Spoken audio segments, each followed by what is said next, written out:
Praise the Lord. இன்றைய அப்பத்துணிக்க நிகழ்ச்சியில உங்களை சந்திக்கிறதுல மிக்க மகிழ்ச்சி அடைகிறேன். இந்த நாளிலும் கூட கர்த்தருடைய வார்த்தை நாம் தியானிக்க போகிறோம். பாருங்க, நாம் ஆவியும் விசுவாசமும் என்கிற தலைப்பில நாம் தியானித்து வருகிறோம். பரிசுத்த ஆவியானவர் எங்கெல்லாம் இருக்கிறாரோ அங்கெல்லாம் அவருடைய வாழ்க்கையிலெல்லாம் விசுவாசம் காணப்படுகிறதை நாம் பார்க்கிறோம். தேவனுடைய பிள்ளைகளே, இன்றைக்கும் ஒரு திருச்சபை குறித்து நாம் பார்க்க போகிறோம். பாருங்க, வேதத்துல தெசலோனிக்கேயர் சபையை குறித்து நாம் பார்க்கிறோம். ஒரு வசனத்தை நான் வாசிக்கிறேன். 1 தெசலோனிக்கேயர் 1 அதிகாரத்துல 8வது வசனத்தை நான் வாசிக்கிறேன். கவனிங்க. எப்படி எனில், உங்களிடத்திலிருந்து கர்த்தருடைய வசனம் மக்கதோனியாவிலும் அகாயாவிலும் தொனித்ததும் அல்லாமல் நாங்கள் அதை குறித்து ஒன்றும் சொல்ல வேண்டியதா இராதபடிக்கு தேவனை பற்றின உங்கள் விசுவாசம் எங்கும் பிரசித்தமாயிற்று. பாருங்க, தேவனை பற்றின உங்கள் விசுவாசம் எங்கும் பிரசித்தமாயிற்று.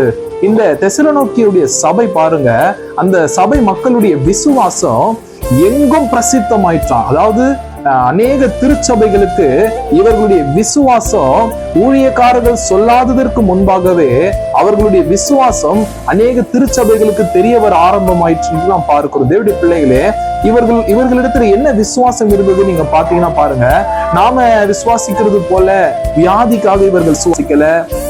என்ன சொல்றது, ஒரு கடன் பிரச்சனை மாறணும்னு இவங்க தேவனை விசுவாசிக்கல.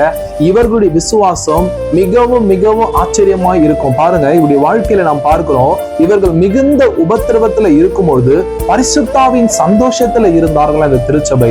அது மாத்திரம் கிடையாது, இவர்கள் ஊழியர்களுடைய வசனத்தை தேவனுடைய வார்த்தையாகவே ஏற்றுக்கொண்டார்களாம். இந்த சபையில நாம் பார்க்கிறோம், இவர்கள் அன்புல பெருகி இருந்ததை நாம் பார்க்கிறோம்.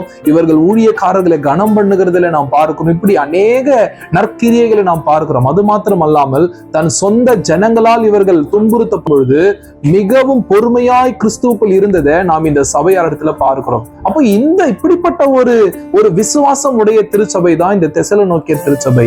இவர்களிடத்தில் இந்த விசுவாசம் காணப்படுவதற்கு என்ன ரீசன் நீங்க பாத்தீங்கன்னா 6வது வசனத்துல நாம் பார்க்கிறோம், நீங்கள் மிகுந்த உபத்திரவத்திலே பரிசுத்தாவியின் சந்தோஷத்தோடு. ஹல்லேலூயா, இதுதான் நாம் பார்க்கிறோம். அப்போ இவருடைய வாழ்க்கையில பரிசுத்த ஆவியானவர் இருந்தபடினால இவர்களுக்குள்ள அவர் இருந்து இவர்களை அந்த விசுவாசத்துல இவர்களை நடத்தினார்.